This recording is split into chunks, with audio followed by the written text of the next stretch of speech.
আল্লাহ যে একজন আছেন এটা মনে প্রাণে বিশ্বাস করেন তো আপনারা? নিশ্চয়ই বিশ্বাস করেন বলেই আপনারা এত রাত জেগে এখানে বসে আছেন, ঠিক কি না? আল্লাহ এক এবং একক, তার কোনো শরীক নাই। আল্লাহর কোনো ছেলে নাই, আল্লাহর কোনো মেয়ে নাই, আল্লাহর কোনো আকার নাই, আল্লাহর কোনো আকৃতি নাই। আল্লাহ রব্বুল আলামিনের সাথে তুলনা করা যায় এমন কিছুই নাই। লাইসা কামিথলিহি শাইউন, তার মতো কিছুই নাই। লাম ইয়ালিদ ওয়া লাম ইউলাদ, তিনি কাউকে জন্ম দেননি, কারো কাছ থেকে জন্মগ্রহণ করেননি। ওয়া লাম ইয়াকুল্লাহু কুফুয়ান আহাদ, তার সমতুল্য, তার সমকক্ষ, তার সমপর্যায়ের কেউ আছে? চিৎকার দিয়া বলুন আছে। এই বিশ্বাসকে অন্তরে ধারণ করতে হবে, জবানে স্বীকৃতি প্রদান করতে হবে। এই বিশ্বাসটা অন্তঃকরণে এমনভাবে গাঁথতে হবে, আমাকে যদি জবাই করা হয় আমি প্রয়োজনে জবাই হয়ে যাব। আমি যদি আমাকে দেশান্তরিত করে দেওয়া হয় আমি দেশান্তরিত হব। আমাকে এলাকা ছাড়তে হয় আমি এলাকা ছাড়ব। আমাকে পরিবার পরিজন ছাড়তে হয় আমি তাও ছাড়ব। আমাকে শহীদি কাফেলায় সামিল হতে হয় তাও হব। কিন্তু এই আদর্শ থেকে, এই বিশ্বাস থেকে এক চুল পিছপা হব। এটার নাম ঈমান। এটার নাম কি? আরো চিৎকার দিয়ে বলুন। এটার নাম হলো ঈমান। ঈমানের স্বাধীন চর্চা যদি বাংলাদেশে হতো, এ দেশ, এ রাষ্ট্র, এ সমাজ, এ পরিবেশ, এটা আরো অনেক ভালো হয়ে যেত ইনশাল্লাহ। পরে অনেক কথা বলা যাবে ইনশাল্লাহ। এটা আদর করে দিন। আচ্ছা প্রিয় ভাইরা, সভাপতি সাহেব বলেছেন গত বছর প্রোগ্রাম করতে গিয়ে পুলিশ কমিশনার কাছ থেকে পারমিশন আনার পরেও থানা থেকে বাধা দেয়, বন্ধ করে দিয়েছে ওদের সাহেব। আপনারা শুনে অবাক হবেন, ঠিক এভাবে বাংলাদেশের অসংখ্য মাহফিল তালা বিনা নোটিশে বন্ধ করে দিয়েছে। কোরআনের আলোচনা যত মজমা ছিল সব ছিল ব্ল্যাক লিস্টে। যে সমস্ত আলেমদের কথা মানুষ শুনতো, সমস্ত আলেমরা ছিল কালো তালিকাভুক্ত। কথা ঠিক কিনা? যে সমস্ত আলেমদের কথায় মানুষের ঈমান জাগ্রত হতো, ঈমানী শক্তি বৃদ্ধি পেত, ইসলামিক রেভলিউশন, ইসলামের বিপ্লব তৈরি হতো, এই সমস্ত আলেমদেরকে চিহ্নিত করে করে মসজিদ ছাড়া করেছে, মাদ্রাসা ছাড়া করেছে। তাদের মসজিদ এবং মাদ্রাসাগুলোকে তাদের অনুগত ব্যক্তিদের দিয়ে দখল করিয়েছে। এই কথাগুলো কি সত্য না মিথ্যা? ধর্ম চর্চা করা ছিল সবচেয়ে বড় পাপ তাদের দৃষ্টিতে। ধর্মের বিরোধিতা যে যত বেশি করত তার পুরস্কার তারা তত বেশি দিত। এই ছিল সমাজ ব্যবস্থা। আলেম ওলামাদেরকে সবচেয়ে অপমানিত আর লাঞ্ছিত করে রাখা হতো। আলেমদের কোনো মূল্যই ছিল না ওদের কাছে। রাস্তাঘাটের একেবারে নিম্নমানের একটা লোকের যে মর্যাদা ছিল, তাদের দৃষ্টিতে আলেমদের তার কোনো মর্যাদাই ছিল না। তারা আলেমদেরকে পাকিস্তানের দালাল বলতো। বলে নাই? একটু জোরে বলেন। এগুলা বলতো। রাজাকার বলতো, আল বদর বলতো, আল শামস বলতো, মৌলবাদ বলতো, জঙ্গিবাদ বলতো, তালেবান বলতো, যাতে করে ওদের শয়তানি ঠিক মতো ওরা করতে পারে। ওরা চিন্তাও করে নাই যে আমরা এইভাবে চোরের মতো পালাতে হবে, চিন্তাও করে না। মাহফিল থেকে ধরে নিয়ে গারদের মধ্যে রাখলেন। গাজীপুরের বর্ষিয়ান নেতা বিএনপির হাসান উদ্দিন সরকার টঙ্গীর, যেহেতু তিনি যখন নেতৃত্বে ছিলেন, আমরা ছিলাম শিশু বাচ্চা, যার জন্য তার সাথে আমার ওইভাবে পরিচয় নাই। উনাকেও ওই একই রাতে আমাকে যে থানা গারদে রেখেছে, সে গারদে নিয়ে ঢুকাইছে। মুরব্বী মানুষ, চলতে পারে না, লাঠি ভর করে চলে, পাশাপাশি বসা, একজন আরেকজনের দিকে তাকায় আছে। আমি মনে মনে ভাবতেছি, আমি না হয় জোয়ান মানুষ, আমার ধরছে, এই বুড়া মানুষটারে কেন ধরছে? না চিনলে যা হয়, জিজ্ঞেস করলাম, চাচা আপনি মুরব্বী মানুষ, আপনি এই লাঠি ভর করে চলেন, আপনার প্রতি এত খেপা কেন? রাজনীতি করেন তো কি? চিনি না তো। তা আমাকে বলছেন যে আমার নাম হাসান উদ্দিন সরকার, আমার নাম শুনেছেন? আমি বললাম সম্ভবত শুনেছি, কিন্তু ফেস কখনো দেখি নাই। বলে আমার নাম হাসান উদ্দিন সরকার। এরপরে উনি ওনার পরিচয় দিলেন। আপনারা শুনে অবাক হবেন, সে রাতে ওনার পরিচয় পাওয়ার পরে আমি আমার পরিচয় দিলাম। তা আমার পরিচয় দেওয়ার পরে যে আমি বুটবাজার কেন্দ্রীয় জামে মসজিদের খতিব, এই পরিচয় শোনার পরে উনি খুব অবাক হলেন, কষ্ট পেলেন। আমাকে বললেন, বাবা অসুবিধা নাই, আল্লাহ ভরসা। আমি মাহফিল করে এসেছি, খুব ক্লান্ত শরীর, থানার গারদে ঘুমাই গেছে। উনি কি দেখলাম তাহাজ্জুদে দাঁড়িয়েছে আমার পাশেই। তাহাজ্জুদের নামাজ পড়ে শেষ রাতের দিকে ফজরের আগ মুহূর্তে আমাকে ডাক দিয়েছে। তিনি মুরব্বী মানুষ, ওয়াশরুমে যাবেন, জরুরত সারবেন। বাথরুমে বসার পরে শারীরিক অবস্থা বোধহয় এত খারাপ ছিল, উনি উঠতে পারতেছিলেন না। তা আমি, যেহেতু আমার বাবা বয়সে, আমি নিজে তাকে এই বাজুর মধ্যে তার হাত রেখে খুব কষ্ট করে তাকে ওয়াশরুম থেকে উঠিয়েছি। ওই দিনটা ছিল তার জীবনের একটা স্মরণীয় দিন। ওনাকে আমি নিজ হাতে ওযু করিয়েছি। সব কিছু করার পরে তা আমি দেখেছি উনি যতক্ষণ পর্যন্ত ছিলেন সেখানে খুব ইবাদতবন্দি করেছেন, আল্লাহকে দেখেছেন, জিজ্ঞাসা করেছেন, তাসবিহ তাহলিল করেছেন। দেখে খুব ভালো লাগছে লোকটাকে। আমার কাছে তার রাজনৈতিক ব্যক্তি হিসেবে না, আমার কাছে তার ওই দিনের আমলটা খুব ভালো লেগেছে। লাগার পর তার একটা প্রতি আমার একটা মহব্বত সৃষ্টি হয়েছে, যে সারা রাত ভরে তাহাজ্জুদ পড়েছে, আল্লাহওয়ালা মানুষ, জিকির আজকার করেছে, ভালো লেগেছে।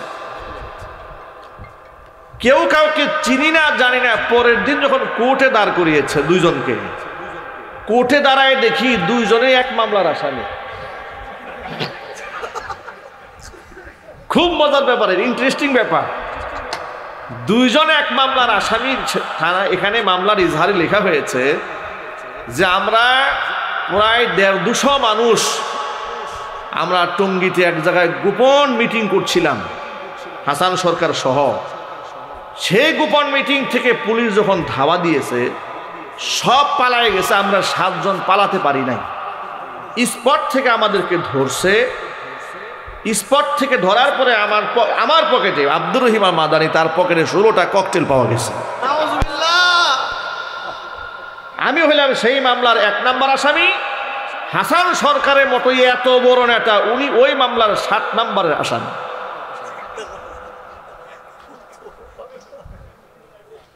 ওরা এই রাষ্ট্রকে কিভাবে চালিয়েছে এর একটা এক্সাম্পল দিলাম আপনাদের সামনে। কেউ কাউকে চিনি না জানি না, একই মামলার পার্টনারশিপ, একসাথে নাকি ছিলাম, একসাথে ধরে নিয়ে আসছে, মামলা সাজিয়ে দিয়েছে। এগুলা দেখে শয়তানি যে কত কান্না কানছে, যে এমন শয়তানি তো আমিও করি না যে শয়তানি শেখ হাসিনা করেছে।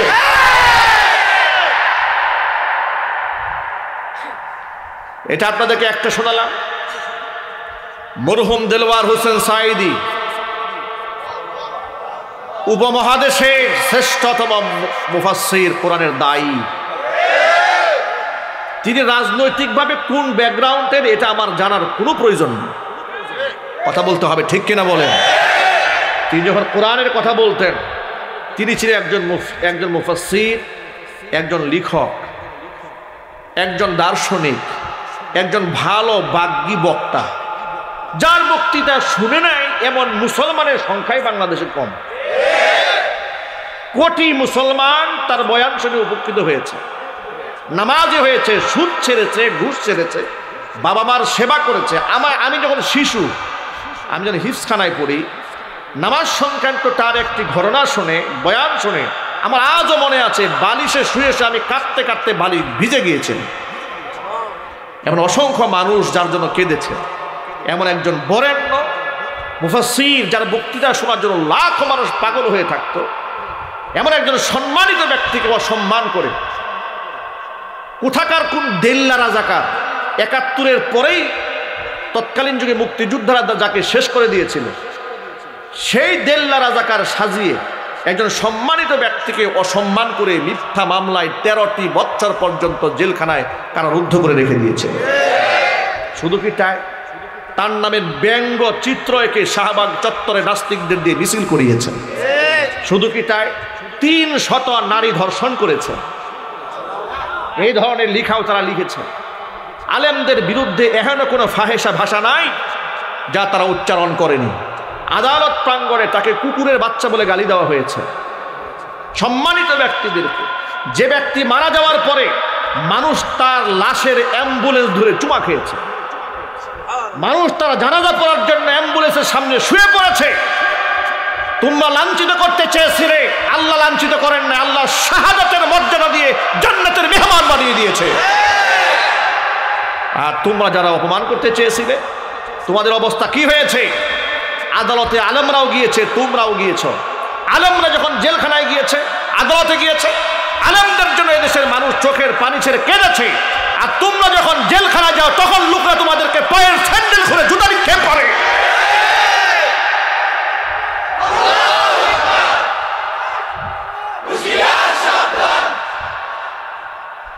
এই মারহুম দিলওয়ার হোসেন সাঈদী রাহিমাহুল্লাহ, উনি যখন জেলখানায় অসুস্থ অবস্থায় ছিলেন, পত্রিকার মধ্যে পেলাম, তখন আমি গাজীপুর কোনাবাড়ি পল্লী বিদ্যুৎ জামে মসজিদের খতিব ছিলাম। পত্রিকার মধ্যে পেলাম মাওলানা দিলওয়ার হোসেন সাঈদী রহমাতুল্লাহি আলাইহি তখন জীবিত ছিলেন, তিনি অসুস্থ, দেশবাসীর কাছে দোয়া চেয়েছেন। আচ্ছা, আমরা কি অসুস্থ ব্যক্তির জন্য দোয়া করি না? জুড়ে বলেন। আমরা দোয়ার মধ্যে আলেমের জন্য দোয়া করেছি, জালেমের জন্য দোয়া করি। মসজিদে ইমাম সাহেবের কাছে যার জন্য দোয়া চাওয়া হয়, ইমাম সাহেব সবার জন্য দোয়া করে, ঠিক না ভাই? করে না? সবার জন্য দোয়া করে, যেহেতু ইমাম তো সকলের। তো সাঈদী রহমাতুল্লাহি আলাইহি অসুস্থ, এ শুনে আমি জুমার নামাজে তার জন্য দোয়া করেছি যে আল্লাহ, একজন মাজলুম আলেম অসুস্থ, আল্লাহ তুমি তাকে শিফা দান করো। এই দোয়াটা করার অপরাধে আমি হয়ে গেলাম জামাতের বড় নেতা। ওরা আমাকে বানিয়ে ফেলেছে। এক সপ্তাহের মাথায় মাহফিল করতে গেলাম মানিকগঞ্জে, আমার নামে মামলা হয়ে গেল কোনাবাড়িতে যে আমি গাড়িতে আগুন দিয়েছি।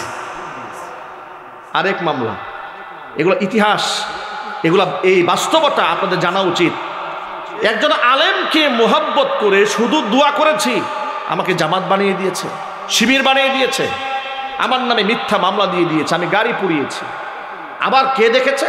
তাদের কেউ দেখেছে যে আব্দুর রহিম মাদানী নিজ হাতে গাড়ি পুড়িয়েছে, সাক্ষীও আছে। আমি দৃষ্টিকেই নাই, মামলা দিয়েছে।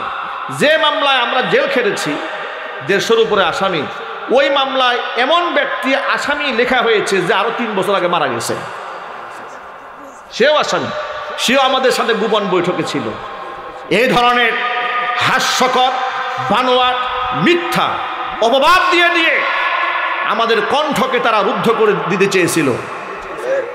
বাংলাদেশে যেন আলেমরা মাথা উঁচা করে কথা বলতে না পারে, সমস্ত আলেমদেরকে মানুষের সামনে হেয় প্রতিপন্ন করতে চেয়েছিল। আল্লাহ পাক ওদের সমস্ত ষড়যন্ত্রকে 5ই আগস্টের ছাত্রদের গণ অভ্যুত্থানের মাধ্যমে ওদের অহংকারকে চূর্ণ বিচূর্ণ করে দিয়ে ওদেরকে এতিমের মতো, ভিক্ষুকের মতো, চোরের মতো রাষ্ট্র থেকে বের করে দিয়েছে। সুতরাং ওরা অসংখ্য মানুষকে ঠান্ডা মাথায় খুন করেছে। কথা বলেন। 5ই মে গণহত্যা চালিয়েছে শাপলা চত্বরে। সত্য না মিথ্যা? চিল্লায় বলেন। আগস্টে টানা টানা গণহত্যা চালিয়েছে ছাত্র বিপ্লব ঠেকাবার জন্য। আশুলিয়াতে ছাত্রদেরকে ঠান্ডা মাথায় খুন করে পুলিশ ভ্যানে লাশ উঠিয়ে আগুন দিয়ে পুড়িয়ে দিয়েছে। যাত্রাবাড়ি ফ্লাইওভারের নিচে অসংখ্য মানুষকে ভিডিও গেমসের মতো ঠান্ডা মাথায় গুলি করে মানুষকে শেষ করে দিয়েছে। গণহত্যাকারী, স্বৈরাচারী, ফ্যাসিস্ট, দেশ এবং রাষ্ট্রের চূড়ান্ত শত্রু, তার বিরুদ্ধে আজকে ট্রাইব্যুনালে গ্রেফতারি পরোয়ানা জারি হয়েছে। চিল্লায় করে আলহামদুলিল্লাহ। শোনেন শোনেন, ওদের দলের লোকেরা বলে আপা চট করে আসবে, আমরা বলি 18 কোটি মুসলমান তাকে গ্রহণ করার জন্য প্রস্তুত হয়ে আছে। উনি চট করে আসুক আর না আসুক, ওনাকে প্রয়োজনে ইন্টারপোলের মাধ্যমে আনা হবে। কথা বলতে হবে, ঠিক কিনা বলেন? ইন্টারপোলের মাধ্যমে এনে যেই ট্রাইব্যুনাল তারা গঠন করেছিল আলেমদের হত্যা করার জন্য, সেই ট্রাইব্যুনালে শেখ হাসিনার 100 বার ফাঁসি রায় হবে ইনশাআল্লাহ। আপনারা কি ফাঁসি দেখতে চান কিনা? আমি দুহাত দেখতে চাই।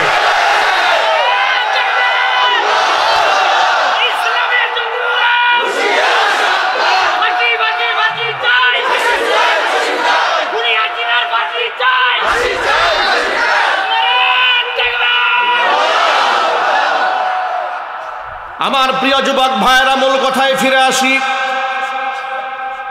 ইসলাম এবং আলেম ওলামারা ছিল তাদের সবচাইতে বড় দুশ্মন। তাদের দৃষ্টিতে আলেমদের কোনো সম্মান ছিল না, অথচ আলেমদের সম্মান দিয়েছে স্বয়ং আল্লাহ। কোরআন মাজিদ আল্লাহ পাক বলেছেন, ইয়ারফাইল্লাহুল্লাযীনা আমানু মিনকুম ওয়াল্লাযীনা উতুল ইলমা দারাজাত। যারা ঈমান এনেছে তাদেরকে আমি আল্লাহ পাক সম্মানিত করেছি। ওয়াল্লাযীনা উতুল ইলমা দারাজাত, আর যাদেরকে ইলম দান করা হয়েছে, মানে যারা আলেম, তাদের মর্যাদা আমি আল্লাহ পাক উপরে উঠিয়ে দিয়েছি। আল্লাহু আকবার বলেন। আল্লাহ কোরআনে বললেন আলেমদের মর্যাদা অনেক উপরে। আল্লাহর হাবিব সাল্লাল্লাহু আলাইহি সাল্লাম কি বলেন শোনেন। হুজুর বলেন, ফাদলুল আলিমি আলাল আবিদি কাফাদলি আলা আদনাকুম। ও আমার সাহাবীরা শোনো, তোমাদের সাহাবীদের ভিতরে সবচেয়ে আদনা তবকার সাহাবীর উপরে, নিম্নমানের সাহাবীর উপর আমি নবীর মর্যাদা যেমন, এই সমাজের নামাজি আবেদের উপরে একজন আলেমের মর্তবা ঠিক তেমন। আলেমদের এত সম্মান আল্লাহর নবী নিজে দান করেছেন। আল্লাহু আকবার বলো, আর চিৎকার দেখুন আল্লাহু আকবার। আল্লাহর হাবিব সাল্লাল্লাহু আলাইহি সাল্লাম বলেছেন, আমার মাঝে আর আলেমদের মধ্যে পার্থক্য শুধু এতটুকু, আল্লাহ পাক আমাকে নবুয়ত দান করেছেন। আল্লাহু আকবার বলেন। এত সম্মানিত ব্যক্তি আলেমগণ, দুনিয়াতেও তারা সম্মানিত, আখিরাতেও তারা সম্মানিত হবেন।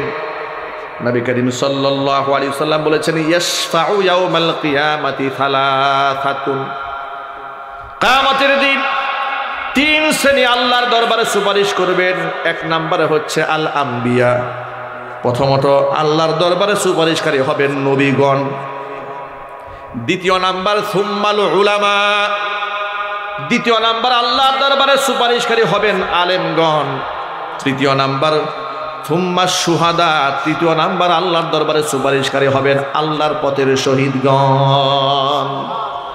শহীদদের উপরেও আল্লাহ পাক আলেমের মর্যাদা দান করেছেন। আল্লাহু আকবার। কত সম্মান আল্লাহ আলেমদের দিয়েছেন। কোরআন মাজিদ আল্লাহ পাক বলেছেন, কুল হাল ইয়াস্তাবিল্লাযীনা ইয়ালামুনা ওয়াল্লাযীনা লা ইয়ালামুন ইন্নামা ইয়াতাযাক্কারু উলুল আলবাব। ও নবী আপনি বলেন, কুল হাল ইয়াস্তাবিল্লাযীনা ইয়ালামুনা ওয়াল্লাযীনা লা ইয়ালামুন, যাদের দ্বীনের জ্ঞান আছে, যাদের ইলম আছে, তারা অর্থাৎ যারা জানে তারা এবং যারা জানে না তারা কি কোনোদিন সমান হতে পারে? জোরে বলেন। আল্লাহ নিজে প্রশ্ন করে বলছেন, যাদের ইলম দান করেছে, যারা আলেম, যারা জানে, যারা জ্ঞানী, তারা আর যারা আলেম নন তারা কোনোদিন সমান হতে পারে না।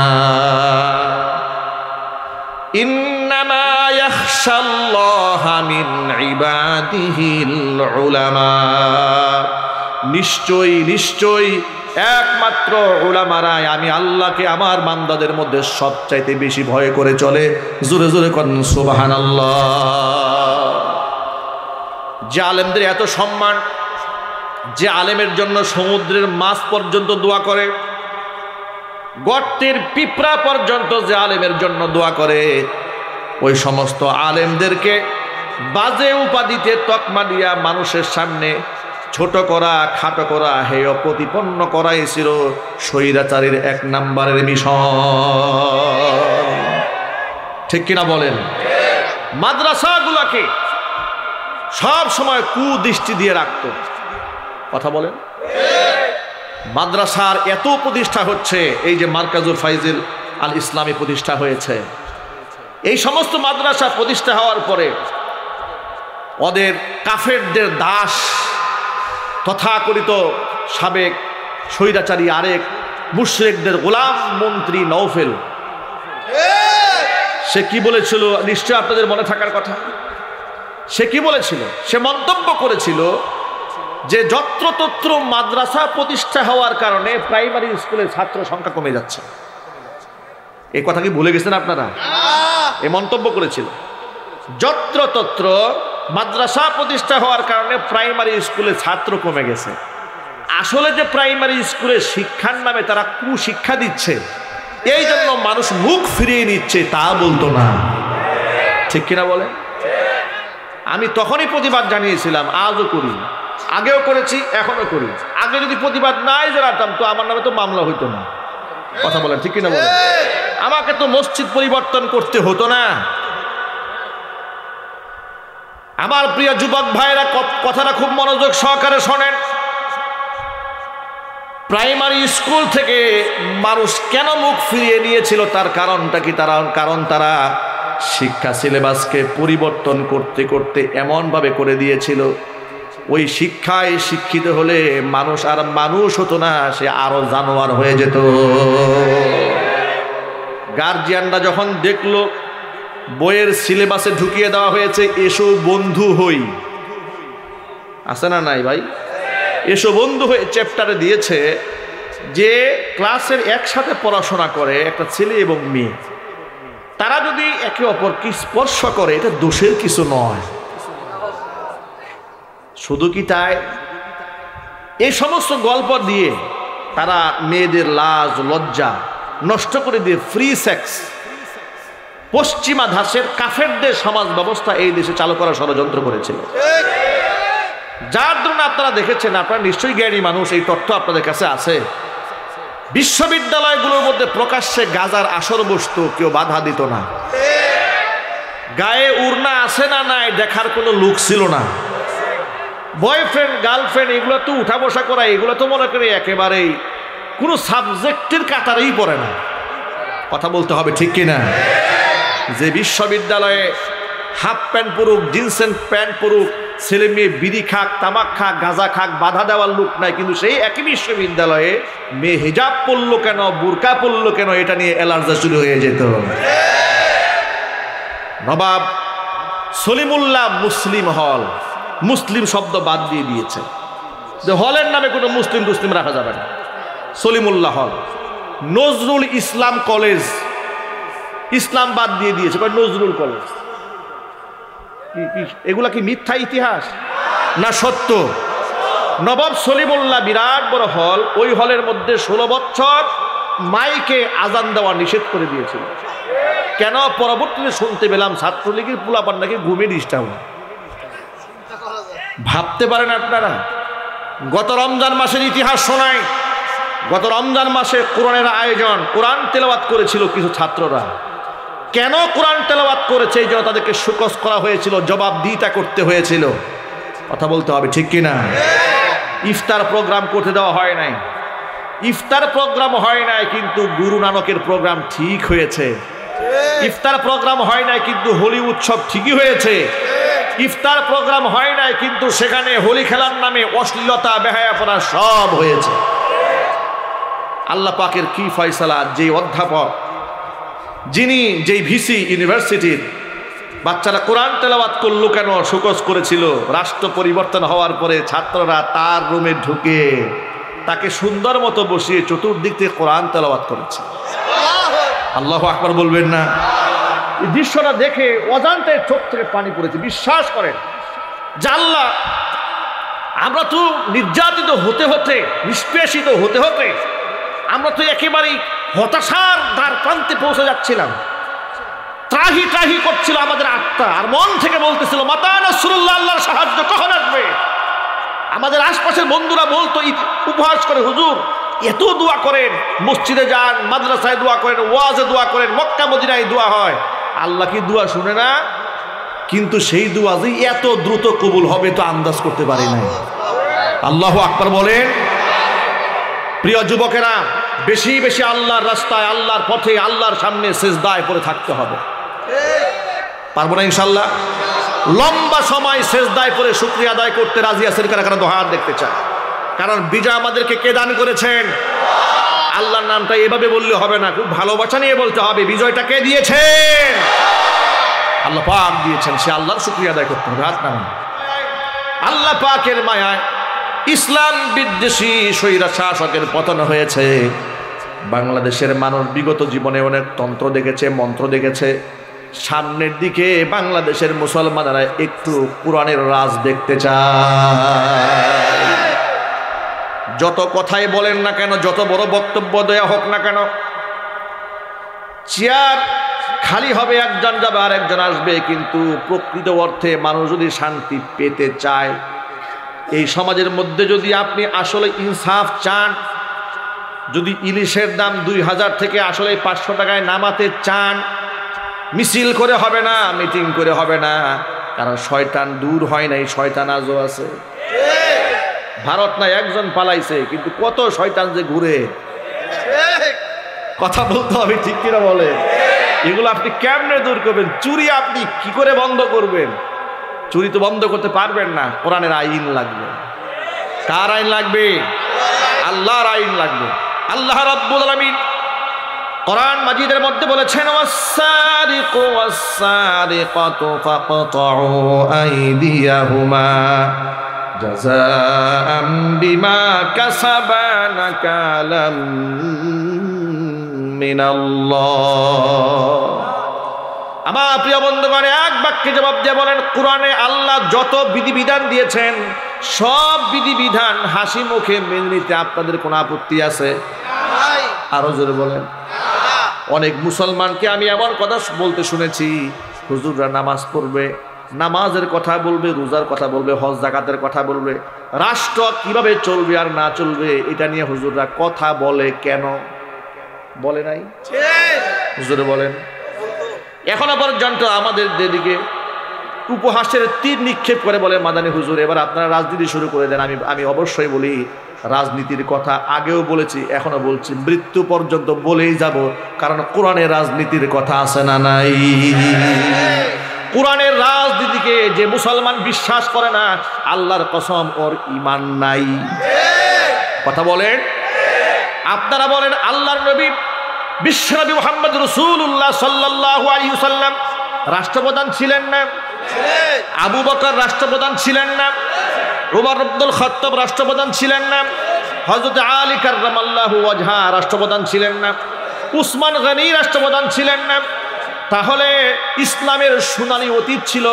ইসলাম দুনিয়াতে নেতৃত্ব দেওয়ার জন্য এসেছে, ইসলাম এই দুনিয়াকে শাসন করতে এসেছে।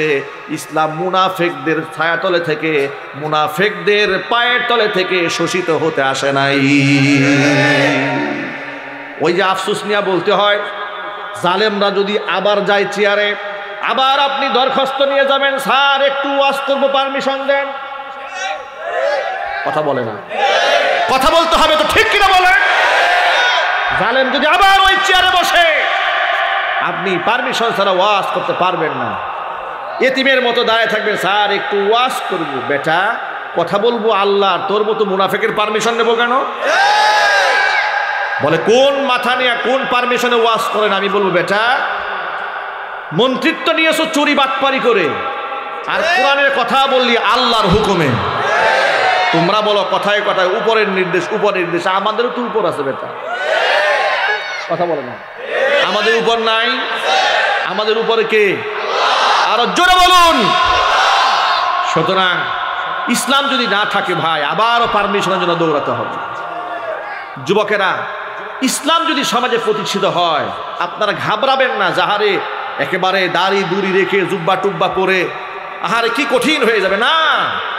আপনি এমন একটা সমাজ ব্যবস্থা পাবেন যেখানে চুরি নাই, ডাকাতি নাই, জেনা বদমাশি নাই। একটা মেয়ে নির্বিঘ্নে রাতের বেলায় হেঁটে যেতে পারে, তাকে কেউ ইফতিজিং করবে না। সুবহানাল্লাহ বলেন। এমন রাষ্ট্র, এমন খেলাফত এই পৃথিবীতে একমাত্র ইসলামে কায়েম করে দিয়েছিল। ইসলাম ছাড়া এমন সমাজ ব্যবস্থা পৃথিবীতে কেউ উপহার দিতে পারে নাই। ওরা আমাদেরকে বলে তাহলে অমুসলিমদের কি হবে? কত মায়া দেখছেন, কি মায়া! আবার নিজেরাই মন্দির ভেঙে আবার হুজুরদের নাম দিয়ে দেয়, খুব মায়া। এই মায়া যে যত বেশি দেখায়, ওরে ভালো করে তদন্ত করবেন, দেখবেন ওই 5টা মূর্তি বানছে। কেন ভেঙেছে? ওর উদ্দেশ্যটা কি? উদ্দেশ্য হচ্ছে এই সমস্ত মূর্তি টুর্তি ভেঙে দেখি হুজুরদেরকে একটু ফাঁসাইয়া দেওয়া যায় কিনা। এই যে এই বছর দেখেছেন না আপনারা, দেশ স্বাধীন হওয়ার পরে অনেক হুজুররা মন্দির পাহারা দিয়েছে। লোকেরা আমাদের প্রশ্ন করেছে, হুজুর মন্দির পাহারা দেওয়া বিষয়টা কেমন হয়ে গেল? আমি বলি, ভাই হুজুররা মন্দির পাহারা দেয়নি তো কি পাহারা দিয়েছে? মূর্তি পাহারা দিয়েছে? না না, মূর্তিও পাহারা দেয়নি। আলেমরা মন্দিরও পাহারা দেয়নি, মূর্তিও পাহারা দেয়নি, তাহলে কি পাহারা দিয়েছে?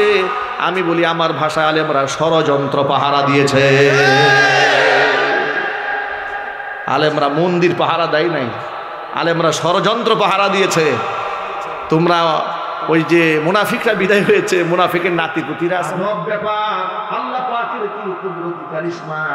আমরা একেবারে শুকনা নদীর মাঝখান দিয়ে হেঁটে হেঁটে আসতেছিলাম, কিন্তু আমরা শুকনা নদী আর পেলাম না। আমরা কিনারায় আসতে আসতে পানি দ্বারা আমাদের পায়ের গোড়ালি পর্যন্ত ভিজে গেল। আল্লাহু আকবার। এমন পাওয়ারফুল এটা যা ব্যাপারে আল্লাহ হাবিব রাহমাতুল লিল আলামিন বলেছেন, লাউ কানা মিন বাদি নাবিয়্যুন লাকানা উমর নাবিয়্যা। আমার পরে যদি কেউ এই পৃথিবীতে নবী হতো, নিশ্চয়ই হযরত উমর নবী হয়ে যেতে। এমন একজন পাওয়ারফুল নেতা হযরত উমর ইবনে খাত্তাব রাদিয়াল্লাহু তাআলা আনহু, তিনি মসজিদের মিম্বরে দাঁড়িয়ে খুতবা দিচ্ছেন। বাক স্বাধীনতা কাকে বলে দেখেন।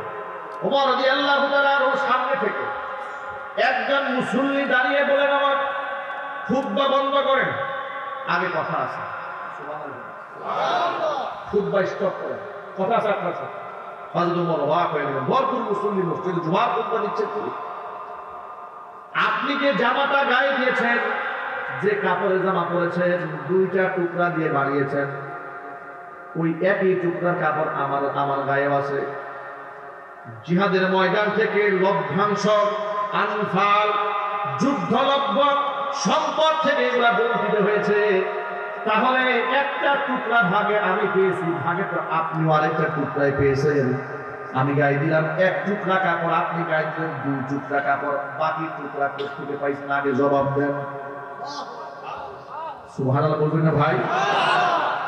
বাস একটা আন্দাজ করেন, জবাবদিহিতা, বাক স্বাধীনতা কোন জায়গায় গিয়ে দাঁড় করিয়েছেন? এর নাম ইসলাম। এর নাম কি? এটার নাম ইসলামের খেলাফত। পৃথিবীতে কোথায় পাবেন এটা? আপনি কোন রাষ্ট্রপ্রধানকে ঘর মজলিসে এমন কথা, কি সাহস আছে? কথা বলেন। রাষ্ট্রপ্রধান তো দূরের কথা, নেতার মতোই দেখতে, কিন্তু নেতা না। এর নাম কি? পাতি নেতা। পাতি নেতা। কথা বলতে হবে, ঠিক কিনা বলেন? লুঙ্গির মতো দেখতে, কিন্তু লুঙ্গি না। এর নাম কি? গামছা। এর নাম কি? গামছা। কিন্তু চামচের মতো দেখতে, চামচ নয়। এর নাম কি? এর নাম সামসা। ঠিক কিনা বলেন? এমন সামসা সমাজে নাই? একটু জোরে বলেন। আপনি সামসার বিরুদ্ধে মামলা করতে পারবেন? 14 গোষ্ঠীর বাপ জ্বালায় চলবে।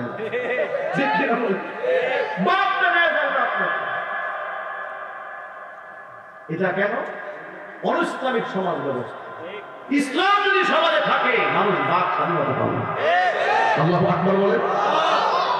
কৈফিয়তের জায়গা থাকবে। এই যে 1 কিলোমিটার রাস্তা হবে, 6000 কোটি টাকা বরাদ্দ হয়ে গেছে। কয় টাকার কাজ হইল আর কয় টাকার কাজ হইল না, হিসাব দেওয়ার ক্ষমতা আপনার আছে? আমার আছে। বললে আমার 14 বছর কবল খারাপ। কথা বলতে হবে, ঠিকই না বলে?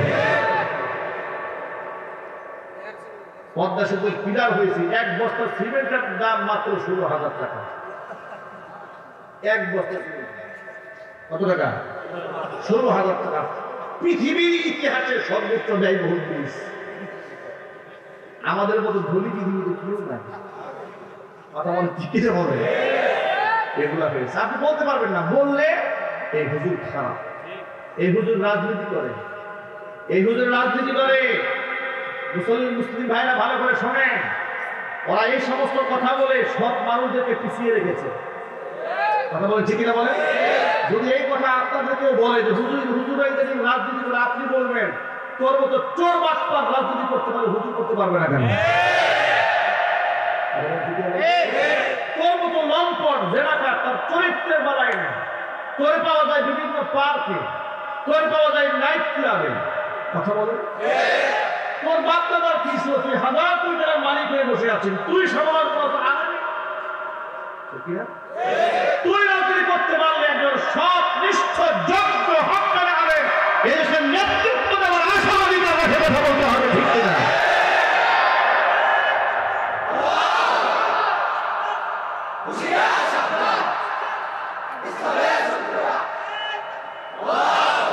এবার শোনেন, ওমর ফারুক রাদিয়াল্লাহু তাআলা আনহু কি ঠান্ডা মেজাজের লোক ছিল, ঠিক না? একেবারে কুল। আল্লাহু আকবার বলেন। ওমরের মেজাজ ও ইসলামের মেজাজ, সুবহানাল্লাহ। ওমর ফারুক রাদিয়াল্লাহু তাআলা আনহু কি এত বড় অপমান, ভর মজলিসে সবার সামনে বলল, যে জামা আপনি পরেছেন ওটা 2টা টুকরা দিয়ে বাঁধানো, আমার গায়ে এক টুকরা, আগে জবাব দেন, পরে বয়ান করেন। এবার ওমর রাদিয়াল্লাহু তাআলা আনহু পাশেই তার ছেলে আব্দুল্লাহ বসেছিলেন। ওমর ছেলেকে ডাক দিয়ে বলে, ছেলে আব্দুল্লাহ তুমি এবার দাঁড়াও, তুমি সাক্ষী দাও, আমি টুকরা কোথায় পেলাম? ছেলে বলল, যেহেতু আমার বাবা আকার আকৃতিতে লম্বা, এক টুকরা কাপড়ে তার সতর ভালো করে ঢাকে না, এই জন্য তার নিজের এক টুকরা আর আমি আব্দুল্লাহর ভাগে যে এক টুকরা ধরেছিল, বাপ বেটা 2 টুকরা মিলাই একটা জামা বানায়া গায়ে দিয়েছে। আল্লাহু আকবার বলো। এটার নাম ইসলামের খলিফা। কার খলিফা এটা? ইসলামের খলিফা। এমন একটা সমাজ গঠন আমরা চাই। এটা কি কোরআন বাদ দিয়ে, ইসলাম বাদ দিয়ে হবে না? ইসলাম বাদ দিয়ে হবে না, ইসলাম দিয়েই সমাজ ব্যবস্থা কায়েম হবে ইনশাআল্লাহ। আরেকটা ছোট্ট ইতিহাস শোনেন। ওমর ফারুক রাদিয়াল্লাহু তাআলা আনহু পিঠা খেতে পছন্দ করতেন, ভালোবাসতেন। একদিন তার স্ত্রী সুন্দর করে কিছু পিঠা বানিয়ে তার সামনে উপস্থাপন করলেন। ওমর রাদিয়াল্লাহু তাআলা আনহু আব্দুল্লাহর মাকে ডেকে, তার স্ত্রীকে ডেকে বললেন, আব্দুল্লাহর মা, পিঠা তেলে কোথায়? রাষ্ট্রীয় কোষাগার থেকে যে গম দেওয়া হয়, আটা দেওয়া হয়, ওই গম আর আটা দিয়ে তো এত পিঠা খাওয়ানো সম্ভব না। কোথায় পেলে তাড়াতাড়ি বলো। কেউ কি হাদিয়া দিয়েছে? বলে হাদিয়া দেয়নি। হাদিয়া যদি না দিয়ে থাকে তাহলে কেউ ঘুষ দিয়েছে নাকি? স্ত্রী ডেকে বলে, আমিরুল মুমিনিন, উমরকে ঘুষ দিবে এমন সাহস আসমানের নিচে জমিনের উপরে কারো নাই। নিজের বোন আর স্বামীকে কথা বলছে, আপনারে ঘুষ দিয়ে সাহস কার আছে নাকি? আল্লাহ রাসূল বলেছেন, যে রাস্তায় উমর হাঁটে সেই রাস্তায় শয়তানও হাঁটে না। সুবহানাল্লাহ বলেন। আপনাকে ঘুষ দেওয়ার সাহস তো কারণ নাই, তাহলে পেলে কোথায়? স্ত্রী বলে, শোনেন, বিগত 6 মাস ধরে রাষ্ট্রীয় কোষাগার থেকে আপনার জন্য যে বরাদ্দকৃত আটা আছে? বলে হ্যাঁ আছে। প্রতিদিন হিসাব থেকে 100 টাকা করে আটা আমি কমাই রাখি। 100 টাকা করে জমা করতে করতে 6 মাস ধরে যে আটাটা জমিয়েছি, ওই আটা দিয়ে আপনার জন্য পিঠা বানিয়ে দিয়েছি। ওমর রাদিয়াল্লাহু তাআলা আনহু বলেন, আব্দুল্লাহ, মা, পিঠা আমি খেতে পারবো না। ইরাকের ফুরাত নদীর তীর পর্যন্ত আল্লাহ পাক আমার খেলাফত কায়েম করে দিয়েছেন। আমি জানি না ইরাকের ফুরাত নদীর তীর পর্যন্ত যত মানুষ আছে সমস্ত মানুষের মুখে পিঠা আমি তুলে দিতে পারবো কিনা। যদি আমি না পারি, আমি খলিফা হওয়ার সুবাদে পিঠাটা খেয়ে ফেলি। কিয়ামতের দিন কোন একজন মানুষ যদি আমার বিরুদ্ধে আল্লাহর আদালতে মামলা করে দেয়, আল্লাহ উনি খলিফা হওয়ার সুবাদে পিঠা খাইতো, আমরা নাগরিক ইসলাম পিঠা খেতে পারি না, আল্লাহর দরবারে আমি আসামি হয়ে যাব। ওই পিঠা আমি খেতে পারবো না। আব্দুল্লাহর মা, ওই পিঠাগুলা গরিব মিসকিনদেরকে দান করে দাও। শুধু দান করলে হবে না, তিনি পরবর্তী যে কাজটা করলেন, রাষ্ট্রের কোষাগারে নিয়োজিত যারা দায়িত্ব ছিলেন তাদেরকে ডাকলেন, ডেকে বললেন, শোনো, তোমরা যে আমার জন্য আটা নির্বাচন করেছ, রাষ্ট্রের কোষাগার থেকে আমার জন্য যে বরাদ্দ আছে, আজকের পর থেকে হিসাব করে করে 2 দিক 100 টাকা করে কমায় দিবা। কারণ আমার স্ত্রী প্রমাণ করেছে 100 টাকা কম হলেও আমার সংসার চলে। সুবহানাল্লাহ কি বাড়িয়ে বলবেন? এটার নাম ইসলামের খলিফা, ইসলামের রাষ্ট্রনায়ক। আল্লাহু আকবার। এই পৃথিবীতে ইসলাম ছাড়া এমন সমাজ ব্যবস্থা কেউ দিতে পারবে না। এই জন্য ইসলামের জন্যই কাজ করতে হবে। পারবো না ভাই ইনশাআল্লাহ? আমার প্রিয় যুবক ভাই, মদ বন্ধ হয়ে যাবে, জিনা বন্ধ হবে, সমাজ থেকে ঘুষ বন্ধ হয়ে যাবে, দুর্নীতি বন্ধ হয়ে যাবে, চাঁদাবাজি বন্ধ হয়ে যাবে। রাষ্ট্র ক্ষমতা যদিও পরিবর্তিত হয়ে গেছে, কিন্তু দেশে এখনো পর্যন্ত অন্যায় অনিয়ম আছে না নাই? কমেছে, তুলনামূলক অনেক কমে গেছে, কিন্তু স্বভাব তো আর সহজে যায় না। ঠিক না ভাই? স্বভাব কি আর সহজে যায়? স্বভাব সহজে যায় না। এটা ওই যে এক লোক নাকি সরকারি আপনার প্রাইমারি স্কুলে চাকরি করেছে।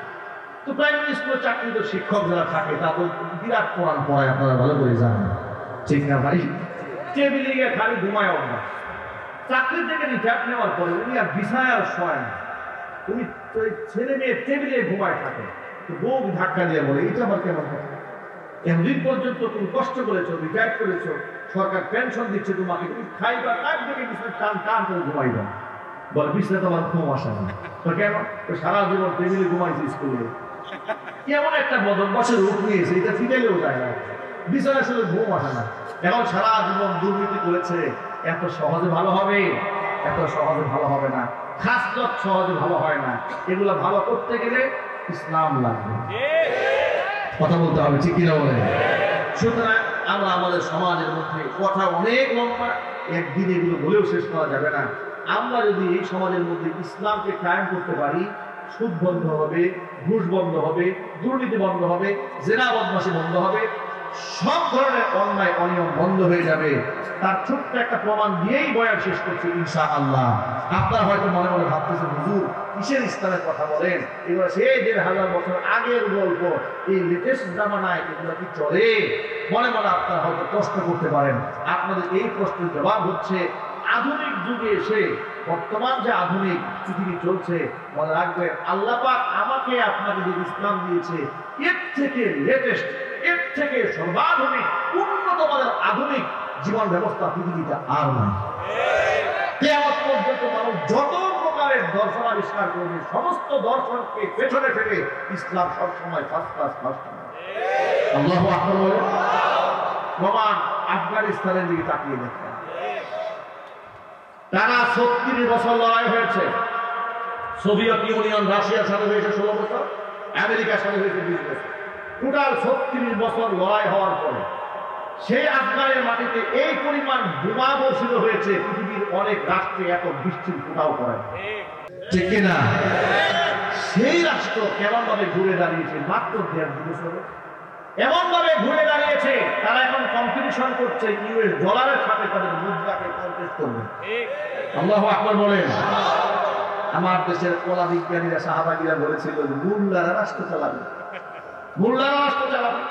আমাদের কষ্ট হচ্ছে কলা বিজ্ঞানীরা আফগানিস্তানের মোল্লারা সুপার কার আবিষ্কার করেছে, R15 এর সাথে কন্টেস্ট করতে পারে, কম্পিটিশন করতে পারে এমন বাইক আবিষ্কার করেছে। আল্লাহু আকবার বলেন। পৃথিবীর মধ্যে সবচেয়ে জনপ্রিয় সাফা কোলা তারা আবিষ্কার করেছে। আনারের জুস বিশ্বে আবিষ্কার করে গোটা পৃথিবীকে তাক লাগিয়ে দিয়েছে। তোমরা কলা বিজ্ঞানের কি বানিয়েছ? তোমরা বানিয়েছ হুকুম পেশার মুক্তি। ঠিক কিনা বলেন? তোমরা তো হুকুম পেশা বানিয়েছো, জিন্দালালা ভূ বানিয়েছো। তোমরা জাতিকে আর কি দিয়েছো? তোমরা আলেম ওলামাদের সমালোচনা করো। প্রিয় যুবকেরা ভালো করে শুনে, ইসলাম যদি দেশে কায়েম হয়, এই দেশ আপনাদের মতো বিশ্বের মধ্যে আবার রকেটের গতি এগিয়ে যাবে ইনশাআল্লাহ। এই দেশে ইসলাম আসুক, আপনারা চান? মন থেকে চান? আগামীতে কোন জালেমের নেতৃত্বে মুসলমান হাঁটবে না, কোন বেনামাজির পেছনে হাঁটবে না। কোন সুদখোর, কোন ঘুষখোর, কোন লম্পট, কোন চাঁদাবাজ, কোন মিথ্যাবাদের পেছনে হাঁটবে না। সব নিষ্ঠবান আল্লাহ ভক্ত, আল্লাহ ওলিদের পেছনে হাঁটতে চান কারা? দুহাত দেখতে চান।